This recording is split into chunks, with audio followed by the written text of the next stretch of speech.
iPods, and I'll touch on those in a second, but this is the first product red iPhone ever made. And while new colors of phones halfway through the year normally seem like a cheap grab for more media attention, this one does not have me mad at all. This is also a 256 gig 7 Plus also, for the record. So right on top of the box, you'll get the paperwork like normal, and actually a red product red card on top with everything else you normally get. Product Red, for those who don't know, is Apple's couple of special edition red products, and purchasing them gives a portion to support HIV and AIDS programs and research for them. So you can learn more about that at red.org. It's a good cause. So yeah, you get that, and as you saw, some normal white Apple stickers, no red stickers or anything crazy like that. And then of course, after the paperwork is the red iPhone, and first impressions are, wow, this thing is really red and really good looking, just as pretty in the flesh as in all the really bright ads, which is saying something. Those look great. I mean, this is really red. Plus the front is this white front, like the special edition colored iPod Touches they did a couple years ago. It's interesting. So setting the phone aside for a second, you also see everything else in the box is exactly the same. So you have the lightning ear pods, your charging cable, your wall connector, they're all white, etc. Same iPhone 7 experience.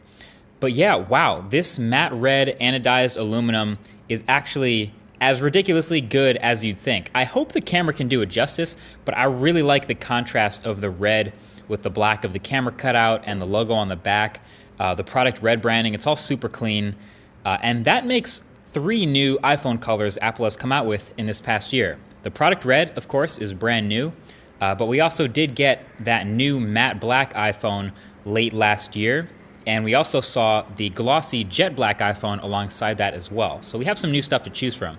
And the red color, I think, has pretty quickly moved up to the top of my favorites, as much as I like the matte black.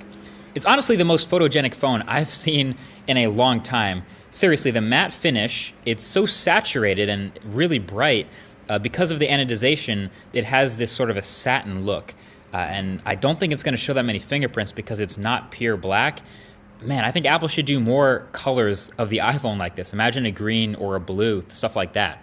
Now, I gotta say, the only thing holding this red iPhone back for me, and actually a lot of people, if you were on Twitter this morning, you'd see, is the front of this phone.